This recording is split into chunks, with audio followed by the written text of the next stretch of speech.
Throughout the week, we have discussed the dangers of severe weather such as tornadoes and floods. Now let's talk about what to do after the severe weather occurs. Returning home. If you had to flee or evacuate your property, you should be cautious upon re-entering. Check for damage to the roof, foundation, and chimney. If the building looks unstable, do not enter. If structural damage is present, turn off the utilities. Open cabinets cautiously. Be aware of objects that can fall off shelves. Ensure that natural gas sources are safely secured. If you smell natural gas, leave the structure and contact your local gas utility company. Use a battery-powered flashlight to inspect the structure. Do not use oil or gas lanterns or candles inside the structure. Do not use electrical appliances that have been wet or damaged until they have been checked by a professional. Check with local authorities or have well water tested before using any water. Until cleared with authorities or tested, all water should be boiled for 1 minute at a rolling boil to disinfect before drinking. It is a good idea to have a quality water filtration system in your emergency kit in case you run out of water and do not have access to a heat source to boil your water. Avoid using any toilets until you have checked for sewage or water line damage. If you suspect damage, call a plumber. Check your smoke and carbon monoxide detectors to ensure they are functioning properly. Do not use electricity until it is safe to do so. Look for broken fixtures or exposed wiring. Report any downed or exposed wires to the utility company. Power outages may occur during or after the storm due to grid failure or severe weather damage. Prior to a storm, keep an extra supply of cash, flashlights, and batteries on hand as a part of your family's emergency kit. Make sure to have an emergency power supply for anyone using emergency medical equipment.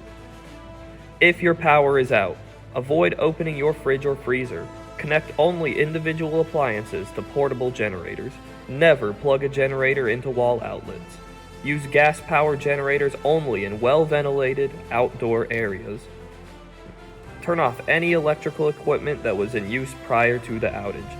Turn off all lights but one to tell you when power resumes. If safe, check on elderly neighbors and friends. Be careful driving at intersections since traffic lights may be out. When you have noticed a weather-related loss, immediately take pictures or videos of the damage. Email it to yourself to create a timestamp. Start a document to track everyone you speak with at your insurance company regarding your claim. Call your agent or insurance company to report the claim. Be ready to answer questions about the damage.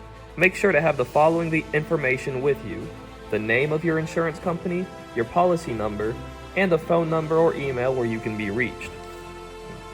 When you file your claim, ask for an approximate time frame during which an adjuster can be expected to visit your home. Generally, an adjuster will contact you within 24 to 48 hours after receiving notice of your loss, but this may be longer depending upon the overall severity of the damage. Before the adjuster arrives, you are required to take the necessary steps to prevent further damage and loss, such as making temporary repairs using plywood and tarps to protect the structure, and securing the exterior to prevent further water intrusion. Board up broken windows, make temporary roof repairs, and seal cracks in the walls or roof. You can also begin to remove water-damaged materials immediately. Carpeting that has been wet for less than 2 days may be able to be salvaged with a wet vacuum or commercial carpet cleaner, but the carpet padding will almost certainly have to be replaced. If possible, run the air conditioner, dehumidifier, and/or fans to help dry out the interior. And make sure to take pictures and keep receipts of any repairs or discarded items so that you can show the insurance adjuster.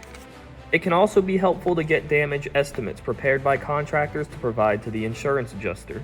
When the adjuster arrives, they will work with you to calculate the value of the damage and prepare a repair estimate. Try to be there when the insurance company comes to inspect the damage. If you can't stay in your home, leave a note with information on where you can be reached. You may ask the adjuster for an advance or partial payment. If you have a mortgage, your mortgage company will need to sign the building property advance check. Make sure to ask about what policy covers to help with temporary living expenses or housing. And check your policy to understand your deductible and any limits on coverage. Do not have permanent repairs or tree removal done before your insurance company has inspected your property. Thank you for joining us for this series. We hope that this information has been useful in getting you and your loved ones prepared for severe weather and flood safety.